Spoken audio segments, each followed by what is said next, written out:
David Gabbard and Gray Yates. David, do you want to start? Do you want to ask your question first? I just had my students in a Foundations of Education class that I'm teaching right now read Understanding the Blue Church.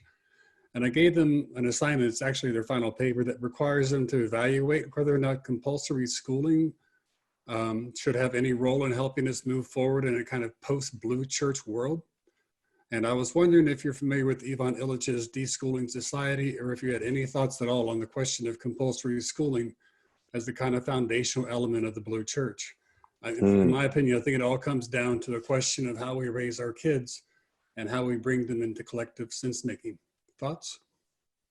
Yeah, and Gray, do you want to ask your question? Because I think it's in the same. Mine can work in that same space. I mean, I'm an educator, and you've hit the teenagers, and you said kids being kids, but you can apply that to his question, just being with those younger primary school age children, teaching them this. I mean, how does that? I have access to be able to alter that game very quickly at my school, just as a matter of fact. So, I mean, I'm interested to hear what you say.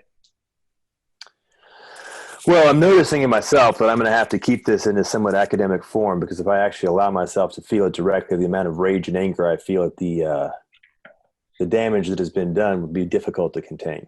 So, I can imagine. Yes, I have read Ivan Illich, and I feel very closely connected to the things that he was talking about. I think he hit the nail on the head pretty well.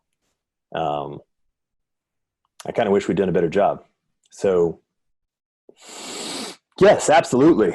I mean, the yoking and the training and the embodiment of the causing of the people to separate themselves from their own bodies and their own sense of what is right and wrong, and their own ability to actually develop their own capacity to refine their sense-making and their discernment on the basis of who they are. I mean, that's the thing that we just have lost so enormously, is that everybody is a singular event in the universe, which means infinitely subtle and infinitely mysterious to themselves and everyone else. And that endeavor to yoke them to a cookie-cutter methodology is unbelievably harmful. And so to cultivate an individual, their actual unique capacity to perceive reality and learn how they themselves understand how to come into conformity with what is and to respond to it in a fashion which is actually effective, is simply nothing more or less than ethics. So everything that has been done thus far under the heading of compulsory schooling has in many ways been distinctly, categorically unethical in the most monstrous way imaginable, even though perhaps in many ways well-intentioned. And by the way, if you know the history of education, in many ways not so well-intentioned. So compulsory schooling is an absolute nonsense. Compulsory life, well, it turns out that's just the way it is.